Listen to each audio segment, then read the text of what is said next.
Hello all and welcome to All Red. What a time it is to be a Liverpool fan. And we just continue to win and continue to do what needs to be done. And Arna Slot continues to be absolutely brilliant.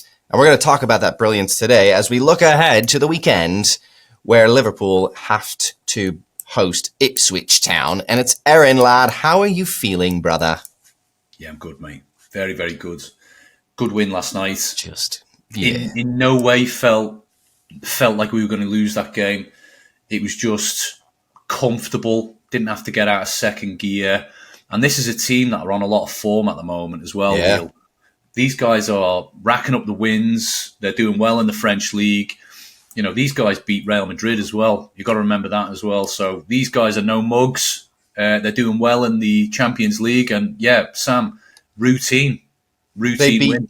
They beat Madrid, they beat Atletico, and they were unbeaten since September, 21 straight. And Liverpool come in and they stop the unshakable Lille, and they get the win. 2-1, Aaron, and Lille were of course down to 10 men. Some people might criticize that scoreline. I thought, same as you, it was comfortable. It was comfortable, and that is the difference here with Arna Slot. It is controlled. It is absolutely controlled football, and Arna Slot has done it once again. And, you know, we can talk about here as we look at the starting 11, because I feel like there's a really interesting nuance here where you have your starting 11, and then you have the changes that Arna Slot is able to make with the team. And we saw that yesterday. I thought it was brilliant to take a few players off at halftime. Obviously, it wasn't because of their form or how they were playing, but just to keep them fresh. And we saw the results there. Let's dive in, Aaron, to the predicted starting 11 versus Ipswich Town. Now, here's what I've got. I've got Alisson Becker at the back, and I think it's going to be Kanate and Van Dijk in the middle. Kanate obviously got the rest against Lille. I expect him to be ready to go versus Ipswich Town. I'll put up the Trent and Robbo combo as well. How are you feeling about that back line? Agree. 100% agreement. I think that will be the back five. And Kanate needed that rest as well because by all accounts, he is playing with a niggle. He's playing with an injury, but he wants to help the team, apparently. And what an amazing, mindset to be in. He wants to run through walls at the moment. Injury, mate, he'll do it. He wants to be part of this. And I can't blame him as well. Oh, you love to see it. And, we could make the case for a Kwanzaa start here as well. He was very good against Lille. A really, really good confidence builder for him.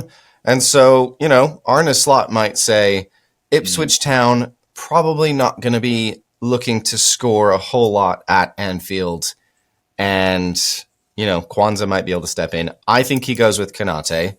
Agree. But maybe we see Kwanzaa get, 30 minutes in there if he feels like the game is under control. So, all right, let's move into the defensive midfield section here. I've got McAllister and Gravenberg starting in the middle of the park. Do you agree? No need to change. Yeah. Both doing really good. They both look fresh as well, actually. They don't look like they're overworked. Yeah. I know Gravenberg, there was maybe something in Gravenberg's game 3 or 4 games ago where he looked maybe a little bit jaded, a bit tired, a bit leggy. But he looks refreshed and playing really good football, actually. I agree. And I think Gravenberg's game is similar in a way to Virgil van Dijk, where those are the two players that I think have played the most this season, besides Salah, of course. But they just play with so much control, right? Like there's rarely a time where you see them running full sprint because just the way that they play, the way they read the game, they just don't need to do that. And so it brings a level of longevity to their game. And so, a lot of people were criticizing Arna Slot's decision to start Gravenberg yesterday. Clearly, Arna Slot wanted to win that game. And he felt after the first half that it was under control. And he gave Gravenberg a rest, which was great. So, I think we've got some decisions to make here, Aaron, with kind of our front four. This is going to be very, very interesting. Do you see Szoboszlai starting this match? I see Szoboszlai starting. but I don't see him finishing. Fair. I think he is starting to see the value of Elliott. Yeah. I think Sobbo might be good for another really hard 60 minutes of football. Yeah. Real workman-like football. And Elliott to come on against tired legs and start picking those little intricate passes, those little through balls, and creating the space for the likes of Salah, maybe even a Nunez or a Chiesa, with pace and that direct play. Yeah. Yeah, I can see Elliott controlling the last 20, 30 minutes of this game. I see patterns from Arna Slot. I think he really values the consistency of players playing together. And I think that's why we see his starting 11s typically do not change a whole lot in the matches he really wants to win. Yeah. And now I think we're starting to see a pattern of the guys he trusts to bring in, with 20 to 30 minutes remaining. Yeah. And I think he's got some real cheat codes on his hand now with the way that Elliott and Chiesa are playing. Let's add Endo to that list as well, though, Sam. Yeah, let's add Endo to that. Let's add Endo to that list as well. Absolutely, he hasn't put a foot wrong, mate. And I'll be honest with you, yesterday, mate, excellent when he come on, so good, battering ram. I loved his performance. Yeah, we should start seeing, I think, more of Endo. With 20, if we have a lead with 20 minutes remaining, put him on and shut down the opposition. It's one of those guys that. Nobody's. I think I've seen a few people saying, "Why doesn't Endo start?" But I think Endo should come in when Liverpool need to just see a game out, and he's the type of player that can do it. I agree. He was really, really good yesterday. He made one small error on the byline where he lost the ball. He tried to kind of shield it and lost the ball. But listen, that happens to everyone. So other than that, he was excellent. He's fantastic. Absolutely. I think Salah starts up top. Agree. I think it's going to be Gakpo. We didn't see Gakpo against Lille, but I think it was just keep him fresh and put him in against Ipswich Town. I think Gakpo's really one of the only players on the team this season we've seen consistently able to score from further away from goal. And I think that brings a lot of value against an Ipswich team, which I expect to really just sit back and try to defend and pack the box. Do you agree with Gakpo on the left? I agree with Gakpo, but having seen just 15, 20 minutes of Chiesa last night, wow, he has that cut inside, that whip it to the far corner thing going on like Gakpo. However, Chiesa looks like maybe he hits the target a little bit more often. I don't think he had an off target shot, and obviously the Accrington Stanley game was minutes, little moments of where he looked really good. Last night he had 2 or 3 chances, and I was like, this guy is he looks good, fit, hungry. Yeah, I don't think Slot is ready to start him, but maybe not. If you go into the 60th, 70th minute, and it's 0-0 in a game like this, which is not, we don't want to see that. No. But it's not far away to say that might happen. Bring on a Chiesa. Bring on Chiesa, bring on Elliott. Those two guys in the past 2 matches have come on and have changed our entire attack. And you saw that with Elliott, obviously scoring that goal, deflection goal, whatever. It doesn't matter. He's putting those shots in. And Chiesa, I thought that one he had against Lille where he just a little cut in, and what a rip, right? So the good. Pace smoked the ball. Was really good save, actually. The keeper made 2 really good saves against Chiesa. Really good saves. Yep. I think it's going to be Darwin Nunez up top. The change in the fans' mentality around this guy over the past week is pretty remarkable. But I think we're starting to see the value of a Darwin Nunez, where you've got Jota out again, Aaron. We've talked about this. He just cannot stay healthy. And such a shame, Sam. It is. What a player Jota is. I mean, if you could get 90% of a season out of Jota, and I know that's quite a lot of games, I always think to myself, what could this guy get in terms of total number of goals? We're talking 20, 25 comfortably, in my opinion. Easy. Yeah. Absolutely. But he's not. And he's hurt again. And that's where I think the value of a Darwin Nunez comes in. I thought Darwin Nunez was fantastic against Lille. He worked his behind off, mate. He worked his absolute behind off. He was everywhere. The amount of balls that he won back, challenges he won.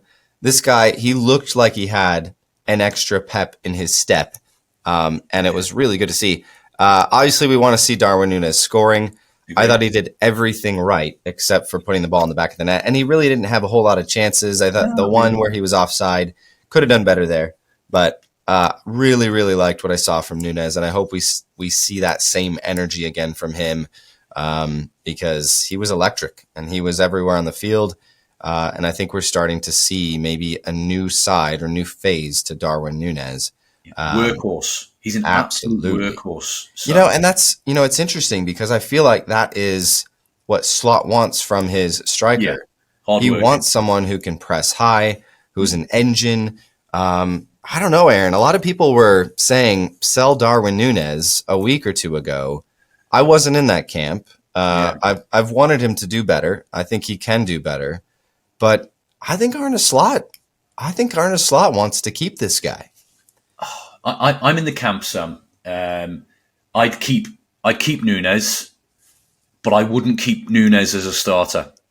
I'd be looking at a new number 9, someone that's going to start week in, week out, someone that is a goal scorer by nature. Picks up these little half chances and picks up the pieces in the 6-yard box and things like that. Yeah. I'd love Nunez to be the backup to that guy, where Nunez is coming on 20, 30 minutes to run at tired defences. Yeah. And then little instinctive moments where we do need to scrape a win. Mm-hmm. I think he's perfect for that role. Absolutely perfect for that role. Yep. Well, listen, Aaron, I've got a 2-0 scoreline prediction. What do you think about that? Well, I'm going to be you for a second, Sam. Yeah. All right. I'm going to be you, yeah? I'm going to go for 4-0. 4-0? Yeah. Wow. Well, it's not that far off to say it. City put 6 past them last weekend. I'm going 2-0 because apart from that 6-0, it hasn't been really that far out of control for Ipswich. Obviously, they lost to Arsenal 1-0. They beat Chelsea 2-0, which is an interesting result. Mm-hmm. They lost to Brighton 2-0. And really the two performances you look at were Newcastle and City, where it was 4-0 and then 6-0. Apart from that, their defense hasn't been that poor, but I could see it, Aaron. I could see 4-0. We're the best attack in the league, yeah? It's true. It's true. We played less games than most teams, not all of them, and we've scored a number of goals, maybe 5 or 6 goals more than the next challengers to that title. Yep, that's true. 50 we goals have the scored. Strongest defense in the league currently, Sam. We have the strongest league, mate, the strongest defense, and I think Kanate and Van Dijk would prefer to play against Liam Delap than an Evan Nielsen or someone like an Evan Nielsen, these tricky, small Clivert characters for Bournemouth that can run in and out of you really quick and change direction really quick. I think in terms of that physical battle, Van Dijk and Kanate will be like this today on the weekend with Liam Delap. And I think they'll be absolutely thinking, do you know what? We can shut these guys out. Absolutely. No, I expect a clean sheet. I'd be disappointed if we got out of this game without a clean sheet. It should be a clean sheet. And I think if Virgil and Kanate are back there, don't forget, I think a lot of the 20 goals that we've conceded in the Premier League were when Kanate was out. Yeah. So you need to remember that. He's back. Let us know what you think in the comments. What do we get wrong? What do we get right? And as always, drop your score predictions below. This is a big weekend where we have Nottingham Forest going up against a very strong Bournemouth side. City and Chelsea are clashing as well, and Arsenal have to go to Wolves. So big weekend. And as always, boys, it's up the Reds.